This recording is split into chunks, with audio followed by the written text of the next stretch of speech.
नमस्कार दोस्तों, जय हिंद, जय Bharat. Welcome my YouTube channel CDRK Saini BA classes. देखिए, हम अध्ययन कर रहे हैं जेंडर, विद्यालय और समाज पेपर का।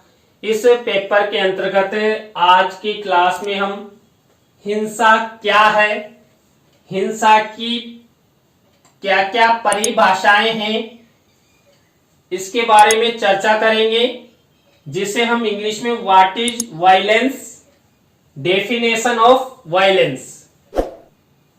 तो आप सब बने रहें हमारे साथ, हमारे YouTube चैनल के साथ। और यदि आप हमारे YouTube चैनल पर पहली बार आए हैं तो हमारे YouTube चैनल को सब्सक्राइब करें और पास ही बने बेल आइकन के बटन को जरूर दबा देवें, जिससे हमारे द्वारा जब भी कोई लाइव क्लास चलाई जाती है या वीडियो अपलोड किया जाता है तो उनके नोटिफिकेशन आपको मिल सके और आप अच्छा अधिगम करते हुए परीक्षा की अच्छी तैयारी आपकी हो, आपको अच्छा क्रेडिट मिले।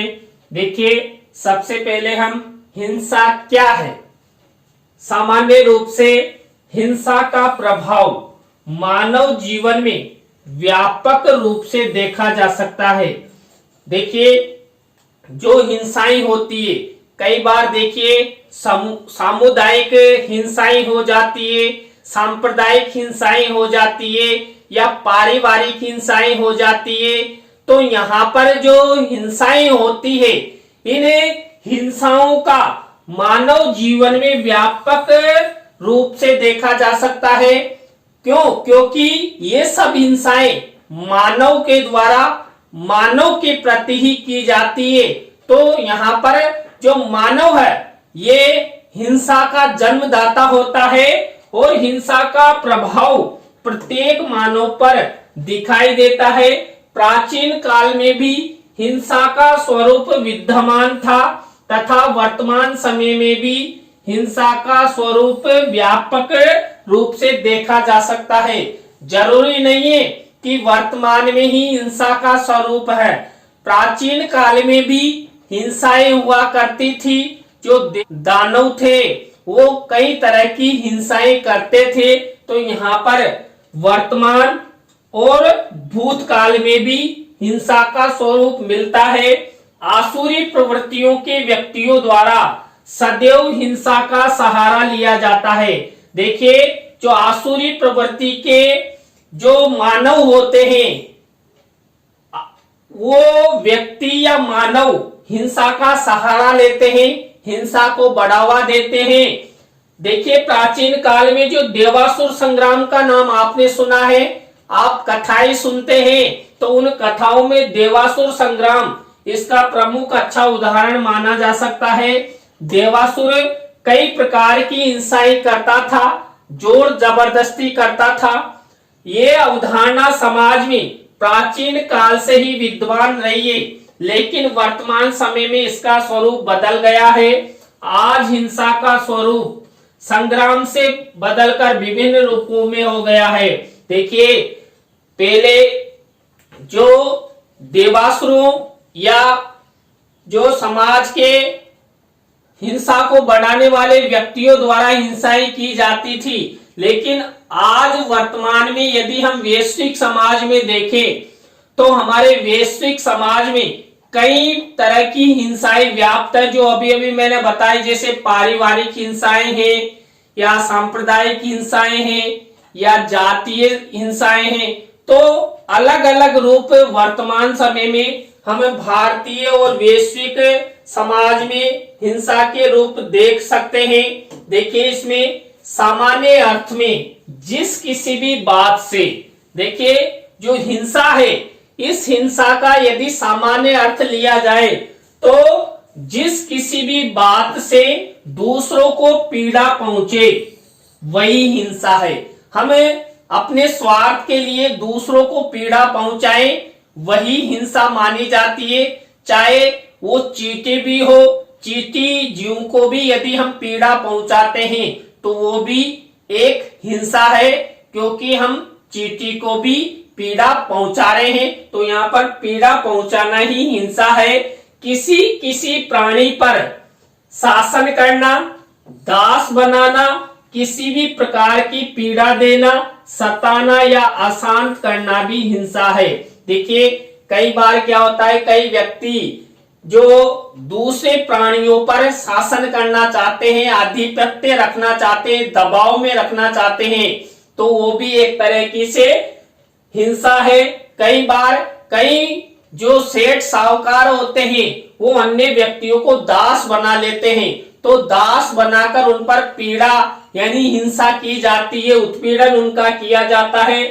तो किसी भी प्रकार से येन केन प्रकारेण किसी अन्य व्यक्ति को पीड़ा देना ही या सताना ही या अशांत प्रवृत्ति को जन्म देना ही हिंसा कहलाती है। तो ये हिंसा का स्वरूप, हिंसा की प्रकृति हुई। व्यक्ति किसी के विकास की अवस्था को धमकी देकर रोक देता है, वो भी क्या मानी जाती है, वो भी हिंसा मानी जाती है। मान लीजिए कोई व्यक्ति अपना विकास कर रहा है या मकान बना रहा है या शिक्षा प्राप्त कर रहा है या फ्यूचर निर्माण कर रहा है, तो अन्य व्यक्ति द्वारा उस पर आधिपत्य या दबाव बनाकर उसके विकास को रोक लिया जाए तो वह हिंसा मानी जाती है। धमकी से व्यक्ति अवसाद में चला जाता है, यानी कि मानसिक तनाव में आ जाता है, जिससे उसका जीवन अवरुद्ध हो जाता है, यानी कि उसका जीवन का विकास नहीं हो पाता, उसका फ्यूचर नहीं बन पाता। तो यहाँ पर जो हिंसाएं की जाती है वो हिंसाएं नहीं करनी चाहिए। इससे अन्य व्यक्तियों का विकास अवरुद्ध होता है, विकास का मार्ग प्रशस्त नहीं होता है। तो हिंसा कोई एक अच्छी बात नहीं है। यहाँ पर हिंसा करना एक अपराध की प्रवृत्ति में आता है, इसलिए हमें हिंसा नहीं करनी चाहिए। इस प्रकार वर्तमान समय में हिंसा का स्वरूप प्राचीन हिंसा से भिन्न हो गया है। देखिए अभी अभी हमने आपको बताया था, वर्तमान समय में कई प्रकार की हिंसाएं हमारे भारतीय और वैश्विक समाज में व्याप्त। अब यहाँ पर देखिए हमें जो हिंसा की परिभाषाएं हैं, इन हिंसा की परिभाषाओं के बारे में अध्ययन करेंगे।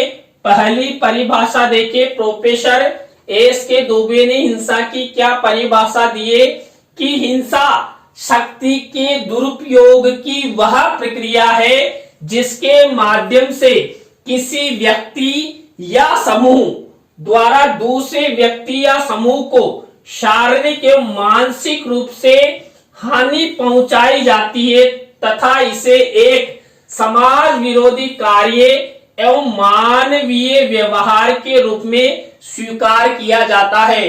देखिए जो प्रोफेसर एस के दुबे ने जो हिंसा की परिभाषा दी वो बिल्कुल सही है कि एक व्यक्ति या एक समूह द्वारा दूसरे व्यक्ति या समूह को क्या किया जाए, उस व्यक्ति या समूह को शारीरिक एवं मानसिक रूप से हानि पहुंचाई जाए, प्रताड़ित किया जाए, तो यहाँ पर उसके विकास को रोका जाए तथा इसे एक समाज विरोधी कार्य भी उन्होंने माना।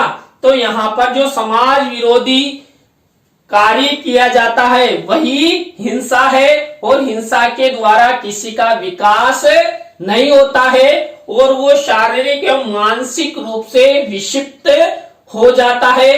तो यहाँ पर ये प्रोफेसर एस के दुबे की हिंसा की परिभाषा है। इसी तरह देखिए दूसरी परिभाषा श्रीमती आर के शर्मा, हिंसा एक समाज विरोधी प्रक्रिया के रूप में स्वीकार की जाती है जिसके माध्यम से सार्वजनिक हित, सार्वजनिक विकास एवं सार्वजनिक सुरक्षा को गंभीर हानि पहुंचती है। इसका पूर्ण संबंध विनाश एवं हानि से होता है। देखिए जो प्रोफेसर एस के दुबे ने हिंसा की परिभाषा दी उससे भी अच्छी परिभाषा श्रीमती आर के शर्मा की मानी जाती है। क्यों? क्योंकि उन्होंने बताया जो हिंसा होती है ये हिंसा एक समाज विरोधी प्रक्रिया है। क्यों? क्योंकि ये समाज के लोगों के द्वारा समाज के लोगों के प्रति ही की जाती है, तो इसे समाज विरोधी प्रक्रिया मानते हुए जो व्यक्ति होते हैं उन व्यक्तियों का सार्वजनिक हित रुक जाता है, सार्वजनिक विकास रुक जाता है और सार्वजनिक सुरक्षा को गंभीर हानि पहुंचती है। अब यहाँ पर यदि समाज के व्यक्तियों द्वारा समाज के व्यक्तियों के प्रति ही हिंसा की जाएगी, यानी एक दूसरे को आगे बढ़ने नहीं दिया जाएगा, उन्हें शारीरिक मानसिक रूप से प्रताड़ित किया जाएगा, उनका जो फ्यूचर और विकास होना चाहिए, उनकी जो सुरक्षा है, उनको यदि खतरा होगा तो समाज में मानव का विकास नहीं होगा और मानव का विकास नहीं होगा तो हमारे राज्य और राष्ट्र का भी विकास नहीं हो सकता। तो हिंसा एक लाभदायक नहीं है, जबकि हिंसा एक समाज के लिए घातक परिणाम है। ये व्यक्तियों को शारीरिक और मानसिक रूप से विक्षिप्त अवस्था में ले जाता है। देखिए, जो भारतीय दर्शन है, ये भारतीय दर्शन के अनुसार हिंसा की क्या परिभाषा है? मन, वचन और कर्म से जीव मात्र को कष्ट देना ही हिंसा है। देखिए, एक व्यक्ति अन्य व्यक्ति को अपने मन, वचन और कर्म से दूसरे जीव मात्र को कष्ट दे तो उसे ही हम हिंसा कह सकते हैं। और जो दर्शन द्वारा जो हिंसा की परिभाषा दी गई, ये कम शब्दों में व्यापक रूप से हिंसा के बारे में बताती है कि हम अपने मन, वचन और कर्म द्वारा जो भी हम क्रियाएं करते हैं और उन क्रियाओं के द्वारा दूसरों को कष्ट पहुंचता है, हानि होती है, शारीरिक मानसिक विकास रुकता है, तो वही हिंसा मानी जाती है। इसी तरह नेक्स्ट परिभाषा दिए विश्व स्वास्थ्य संगठन WHO, हिंसा स्वयं के विरुद्ध किसी अन्य व्यक्ति या किसी समूह या समुदाय के विरुद्ध शारीरिक बल या शक्ति का साभिप्राय उपयोग है, चाहे धमकी स्वरूप या वास्तविक, जिसका परिणाम या उच्च संभावना है कि जिसका परिणाम चोट, मृत्यु, मनोवैज्ञानिक नुकसान, दुर्बलता या कुविकास के रूप में होता है। देखिए, जो WHO ने हिंसा की परिभाषा दी, ये परिभाषा भी अति महत्वपूर्ण है। WHO ने माना कि जो हिंसा है ये स्वयं के विरुद्ध होती है। क्यों? क्योंकि यदि आप किसी के प्रति हिंसा करते हैं तो वो व्यक्ति भी आपके साथ हिंसा कर सकता है। तो ये तो लेने के देने भी पड़ जाते हैं। आज आप हिंसा दूसरे के प्रति कर रहे हो तो किसी दिन आपके प्रति भी हिंसा हो सकती है।